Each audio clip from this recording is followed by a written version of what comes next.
ओम शांति।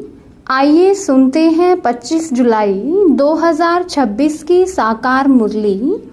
मुरली का सार है, मीठे बच्चे तुम यहाँ आए हो अपने सहित सारी दुनिया की काया कल्प तरु बनाने। याद से ही काया कल्प तरु होगी। प्रश्न पूछा, नरकवासी से स्वर्गवासी बनने की विधि कौन सी है? अभी तुम बच्चों को जिया दान मिलता है, कैसे? उत्तर, नरकवासी से स्वर्गवासी बनने के लिए ज़रूर मरना पड़े। बाबा कहते, मैं आया हूँ तुम सबको मौत देने। तुम्हारी इस देह को ख़त्म कराए बाकी आत्माओं को ले जाऊंगा। यही सच्चा जिया दान है। इसके लिए यह महाभारत लड़ाई है जिसमें सबका विनाश होगा। फिर आत्माएं पावन बन वापस घर जाएंगी, फिर स्वर्ग में आएंगी। गीत है, माता ओ माता। ओम शांति। मीठे मीठे रूहानी बच्चों ने गीत की लाइन सुनी, जगत अम्बा की महिमा सुनी। जगत अम्बा यहाँ भारत में ही गाई जाती है। जगत अम्बा है तो जगत पिता भी ज़रूर होगा। जगत अम्बा सरस्वती को ही कहते हैं। वास्तव में उनका नाम ही एक होना चाहिए। तुम्हारा भी नाम एक ही है ना, दो तीन तो नहीं है। अब जगत अम्बा को बरोबर साकार में दिखाते हैं। शरीरधारी है, जगत पिता भी है जिसको प्रजापिता भी कहा जाता है। जैसे सारे जगत की अम्बा है, वैसे सारे जगत का पिता है। जरूर दोनों ही यहाँ होंगे। दोनों का नाम भी सुनाया। दोनों है प्रजापिता और प्रजा माता। अब दूसरा जगत पिता कहा जाता है निराकार शिव बाबा को, जो कि सबके पिता हैं। उनका नाम ही है परम पिता, परम आत्मा शिव। सिर्फ ईश्वर व परमात्मा नहीं कहना है, उनका नाम रूप भी है ना। उनको गॉड फादर कहा जाता है। एक है आत्माओं का बाप, दूसरा है साकारी मनुष्य आत्माओं का बाप और मम्मा। शिव बाबा है आत्माओं का पिता। आत्मा कहती है वह हमारा बाप है। फिर आत्मा को यह साकार शरीर मिलता है तो कहते हैं ब्रह्मा बाबा। तो दो बाप हो गए, एक शिव बाबा, दूसरा प्रजापिता ब्रह्मा। शिव बाबा का बच्चा है ब्रह्मा। एक निराकार पिता, एक साकारी पिता। निराकार पिता को कहा जाता है पतित पावन। ब्रह्मा व सरस्वती को पतित पावन नहीं कहा जाता। पतित पावन तो एक है, यह दो हो गए। सब पुकारते हैं पतित पावन आओ, तो दो बाप हो गए।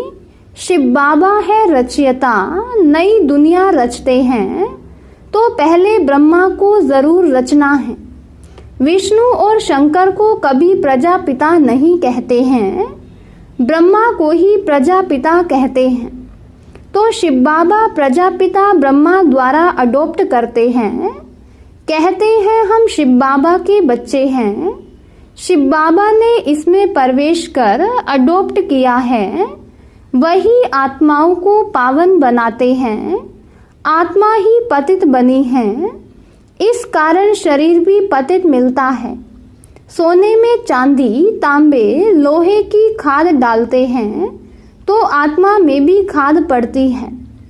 असूल में आत्मा पवित्र मुक्ति धाम में रहने वाली है, जहाँ शिव बाबा भी रहते हैं। अब शिव बाबा प्रजापिता ब्रह्मा एक को बाप, एक को दादा कहेंगे। यह तो तुम जानते हो, सब मनुष्य मात्र शिव की संतान हैं।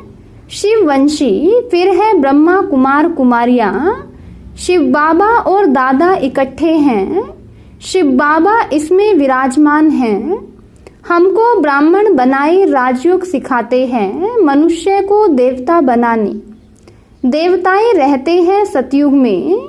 देवताओं को पतित पावन ज्ञान का सागर नहीं कहा जाता, उनको बाबा भी नहीं कहा जा सकता। अब तुम विष्णुपुरी के मालिक बन रहे हो। विष्णु के 2 रूप लक्ष्मी नारायण हैं, यह मनुष्य नहीं जानते। जो भक्ति करते हैं उनके 2 बाप जरूर हैं। सतयुग में एक बाप होता है। वहाँ ऐसे नहीं कहते कि हे परम पिता परमात्मा, दुख हरता सुख करता आओ। वहाँ तो देवी देवताओं का राज्य था। वे कभी हे गॉड फादर लिबरेटर नहीं कहेंगे। वहाँ कोई पतित दुखी होते ही नहीं जो पतित पावन को बुलाए। तुम जानते हो भारत में आज से 5000 वर्ष पहले देवी देवताओं का राज्य था। पीछे फिर 1250 वर्ष बाद होता है राम सीता का राज्य। बाप सिद्ध कर बताते हैं। सतयुग त्रेता में तुमने 21 जन्म लिए। ब्राह्मण देवता क्षत्रिय सब भारत में ही बनते हैं।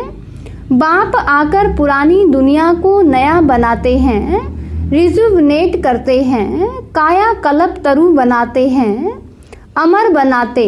तुम बच्चों को बाप आकर अमर लोक का मालिक बनाते हैं। जब भारत अमर लोक था तब देवताओं का राज्य था। सीढ़ी उतरते उतरते मृत्यु लोक के आकर मालिक बने हैं। कहते हैं ना हमारा भारत, तो प्रजा भी मालिक हुई ना। तुम भी कहेंगे हमारा भारत। हम भारत के मालिक थे परंतु नरकवासी। देवताएं कहेंगे हम स्वर्गवासी हैं। तुम भी स्वर्गवासी थे, फिर 84 जन्म भोग नरकवासी बने हो। यहाँ भारत में ही शिव बाबा जन्म लेते हैं। शिवरात्रि और शिव जयंती गाई जाती है। श्री कृष्ण जयंती भी मनाते हैं। उनकी तो वेला भी बताते हैं। फलाने समय माता के गर्भ से जन्म हुआ। सतयुग में जन्म तो जरूर माता के गर्भ से लिया होगा। श्री कृष्ण जयंती होती है सतयुग नई दुनिया में, फिर पुनर्जन्म में आने लगा। बाबा सिर्फ एक की बात नहीं करते, कृष्णपुरी सो विष्णुपुरी। राजाएं उतरते हैं तो सारी डिनाइस्टी उतरती है। उसमें राजा रानी प्रजा सब आ जाते हैं। जब चंद्रवंशी का राज्य होता है तो सूर्यवंशी का राज्य पास्ट हो गया, ट्रांसफर होकर चंद्रवंशियों को मिलता है, फिर वैश्य वंशियों को मिलता है। अब तुम समझते हो हम ब्राह्मण कुल के हैं चोटी, चोटी के ऊपर है बाप। हम पहले ब्राह्मण थे, फिर शूद्र अथवा पैर बने, पैर से एकदम चोटी बनते हैं। पहले शिव बाबा, फिर है चोटी। बाबा ने तुमको ब्राह्मण बनाया है। अब तुम शिव बाबा को बाबा बाबा कहते हो। इस हिसाब से पोतरे पोत्रियां हो गए। तुम जानते हो कि हम सब ब्रह्मा की संतान हैं, ब्राह्मण ब्राह्मणियां। एक बाप के हम सब बच्चे हैं। भाई बहन कभी क्रिमिनल असोल्ट कर नहीं सकते। कितने ढेर बच्चे सब कहते हैं बाबा, तो इतने सब झूठ थोड़े ही हो सकते। सबका बाप तो वही निराकार शिव और साकार प्रजापिता ब्रह्मा है। बस एक बाप के बच्चे भाई बहन ठहरे। तुमको पवित्र जरूर बनना है। स्त्री पुरुष पवित्र कैसे बने, इसलिए यह युक्ति ड्रामा में नूंधी हुई है। यहाँ सिर्फ ब्रह्मा कुमार कुमारियां हैं, कोई शूद्र कुमार कुमारी है नहीं। वह है पतित शूद्र तुच्छ बुद्धि, क्योंकि बाप को नहीं जानते हैं। कहते हैं ओ गॉड फादर। अच्छा, उनका ऑक्यूपेशन पता है? नाम रूप देश काल बताओ, उनकी जीवन कहानी बताओ। अगर नहीं जानते हो तो नास्तिक ठहरे। रचयिता और रचना के आदि मध्य अंत को नहीं जानते, वह है ही पतित दुनिया। सतयुग पावन दुनिया, कलयुग को पतित दुनिया कहा जाता है। इस समय बिल्कुल तमो प्रधान है, इनको रौरव नरक कहा जाता है। इस समय बिल्कुल तमो प्रधान, इनकी भी स्टेजेस होती है। द्वापर से नरक बनना शुरू होता है, फिर वृद्धि को पाता है। भक्ति भी पहले सतो प्रधान अव्यभिचारी थी, फिर वृद्धि से फिर सतो रजो तमो होती है। तुमने देखा होगा जहाँ 3 रास्ते मिलते हैं उसको टिवाटा कहते हैं। उस पर तेल आदि चढ़ाते हैं, माथा झुकाते हैं। अब कहाँ शिव बाबा की पूजा, कहाँ टिवाटे की। इसको कहा जाता है तमो प्रधान भक्ति। पानी की भी पूजा करते हैं। पतित पावनी गंगा बहुत गाते हैं। अब पतित पावन कौन? पानी की गंगा कैसे पतित पावनी हो सकती है? वह तो पानी है ना। पतित पावन तो बाप है। शिव जयंती भी भारत में होती है तो जरूर भारत में ही आता होगा पतितों को पावन देवता बनाने। ब्रह्मा तन में आकर मनुष्य को देवता बनाते हैं। यहाँ तुम आते ही हो पतित से पावन बनने। जैसे तुम्हारी 2 भुजाएं हैं, वैसे उन्हों की भी 2 भुजाएं हैं। 4-8 भुजा वाला कोई मनुष्य होता नहीं। यह अलंकार दे दिए हैं। चतुर्भुज दिखाया है प्रवृत्ति दिखाने के लिए। विष्णुपुरी लक्ष्मी नारायण की पुरी को कहा जाता है। वैष्णव अक्षर भी विष्णु से निकला है।